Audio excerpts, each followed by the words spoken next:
अस्सलाम वालेकुम, आप हैं दुनिया न्यूज़ के सिचुएशन रूम में आयला मलिक के साथ। हमारे आज के प्रोग्राम का मौजू है जरदारी नवाज शरीफ के हालिया दौरों का एजेंडा क्या है। अगरचे मौजूदा सिस्टम को बरकरार रखने के दावे किए जा रहे हैं, लेकिन अंदर ही अंदर कुछ दीगर इंतजामात भी जारी हैं। दोनों बड़ी जमातें किसी अनहोनी का सामना करने के लिए तैयार बैठी नजर आती हैं। अगरचे आइनी और कानूनी तरीके से अफराद की रवानगी जमहूरियत का खात्मा नहीं बल्कि जमहूरियत ही की रेफॉर्मेशन है, लेकिन हमारे सियासी सिस्टम में जमहूरियत इतनी आसानी से एडजस्ट नहीं हो पा रही और असूलों पर अफराद की अहमियत बरकरार है। दोनों बड़ी सियासी जमातों की क़यादत के अंदरून मुल्क दौरे किसी ख़ास सिमत बढ़ते नज़र आ रहे हैं। किसका क्या टारगेट है और ये किस हद तक अचीव होगा, इस पर आज बात करते हैं, लेकिन हम पहले देखते हैं एक रिपोर्ट।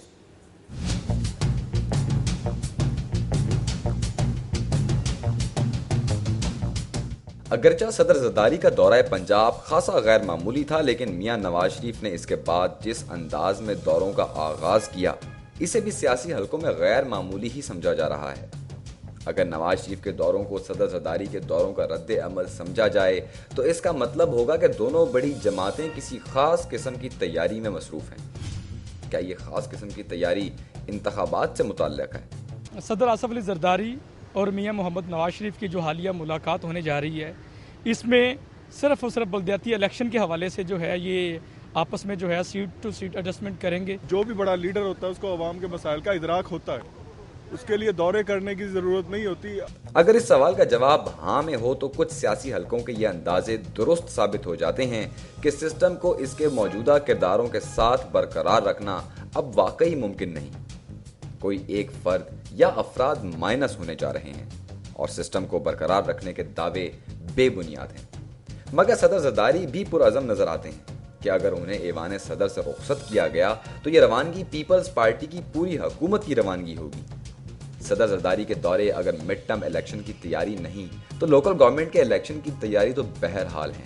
आसफ अली जरदारी और मियां मोहम्मद नवाज शरीफ के जो हालिया पंजाब के दौरे हैं, ये बल्दियाती इलेक्शन की एडजस्टमेंट है और एक दफ़ा फिर आवाम को बेवकूफ़ बनाने की कोशिश है। नवाज शरीफ साहब और जरदारी साहब जो है ना, वो मिल के आवाम को बेवकूफ़ बना रहे हैं। इससे मुल्क का कुछ भी नहीं वो सुधार रहे, बल्कि सिर्फ और सिर्फ अपना आप ही सोच रहे हैं। मुल्क का कुछ भी नहीं हल हो रहा। इस सूरत में भी ये मिड टर्म इलेक्शन से पहले सियासी नेटवर्क तैयार करने के मुतरादिफ है, लेकिन हल्का 123 से नवाज शरीफ के कागजात नामजदगी वापस लिए जाने के पस मंजर में देखा जाए तो नवाज शरीफ के हालिया दौरे मजीद अहमियत अख्तियार कर जाते हैं।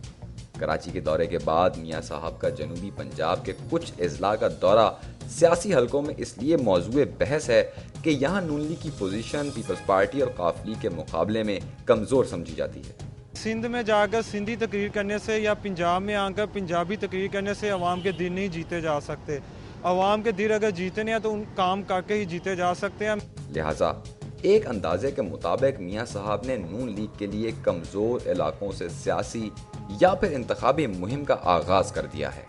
अगर दोनों बड़ी जमातें अपने अपने महाज पर इंतखाबी मुहिम का आगाज कर चुकी हैं तो ये तस्लीम करने की गुंजाइश निकल आती है कि कोई बड़ी तब्दीली आने ही वाली है। नाजरीन, आपने अभी हमारे मौजू से रिलेटेड एक रिपोर्ट देखी। यहाँ पर हम लेंगे एक ब्रेक और ब्रेक के बाद इस पे बात करने के लिए हमें स्टूडियो में ज्वाइन करेंगे जनाब मुजीबुर रहमान शामी साहब। हमारे साथ रहिएगा।